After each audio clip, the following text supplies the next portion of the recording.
From your local election headquarters, here is This Week in Louisiana Politics.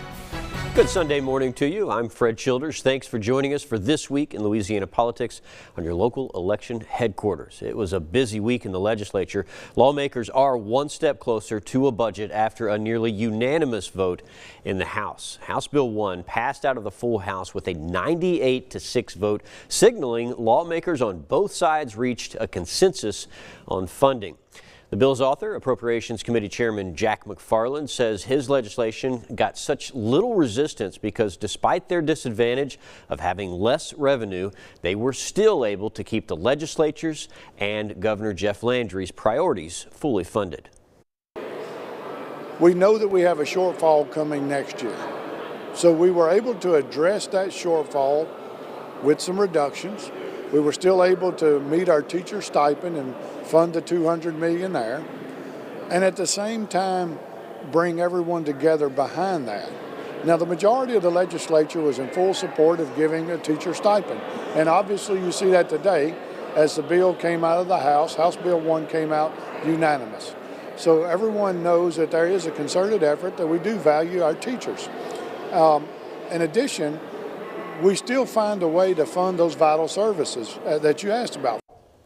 House Bill 1 now heads to the Senate.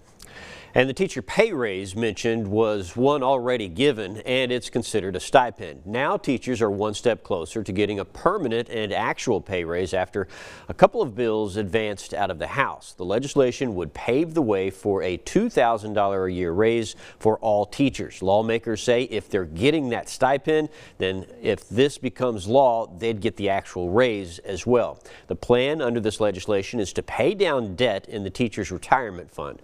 The effort includes a constitutional amendment, which means it would have to go before the voters next year.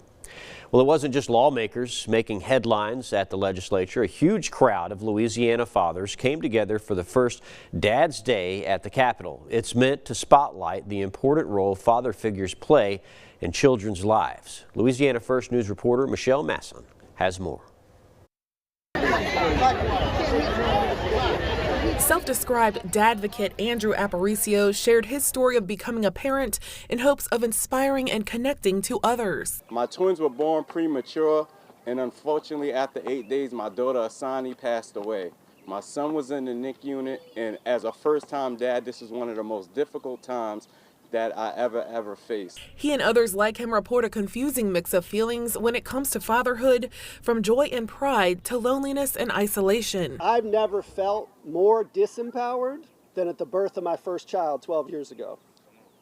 The experience that I thought was supposed to be filled with joy was actually really scary and really lonely. We're here today because fatherhood matters.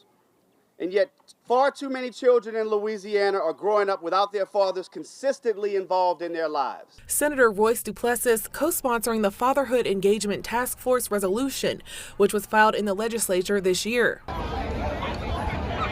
He's calling for a statewide task force to study best practices and recommend policy changes to better engage and support fathers across state agencies, which he believes will help our state's future. Children with involved fathers are 39% more likely to earn A's in school and 45% less likely to repeat a grade. We're here to facilitate relationship building and advocacy between fathers from across the state. Duplessis says children with involved dads are 80% less likely to go to jail and twice as likely to go to college and secure a stable job. In Baton Rouge, Michelle Masson, Louisiana First News. Louisiana currently ranks among the worst in the nation for policies that support and engage fathers and has the highest male incarceration rate in the U.S. While the Mid-Barrett project appears dead in the water, lawmakers on Capitol Hill are assuring the public that more funding could be on the way. House Majority Leader Congressman Steve Scalise says creating more jobs in the oil industry will bring in additional money for Louisiana coastal restoration efforts. Scalise said he was able to add something to President Trump's signature legislation, what he called the Big Beautiful Bill. He says it lifts the cap on revenue sharing for offshore drilling. That move is expected to produce hundreds of millions of dollars that Scalise told House members in the state legislature it would be used to restore Louisiana's coast. However, environmental experts say it will have the opposite effect, saying more drilling will hurt our already fragile coastline. Only months removed from the death of Caleb Wilson, a 20-year-old Southern University student, and lawmakers are looking to pass legislation to prevent the type of tragedy that reportedly took his life. On Wednesday, Capitol lawmakers in the House Education Committee were presented with House Bill 279 by Representative Delisha Boyd. The bill would require students wanting to join an organization to complete an anti-hazing course. Boyd tells the committee the time for a task force studying this issue is past, and she says now it's time for action. But I think we need to step it up right now and implement something that will empower the children. There was a task force done in 2018 for LSU, and since then there have been 47 additional hazing instances.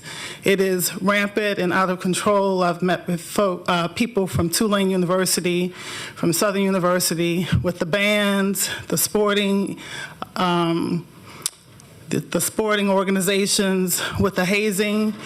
This course will just be designed to be interactive with the incoming students who are not aware of what hazing may look like.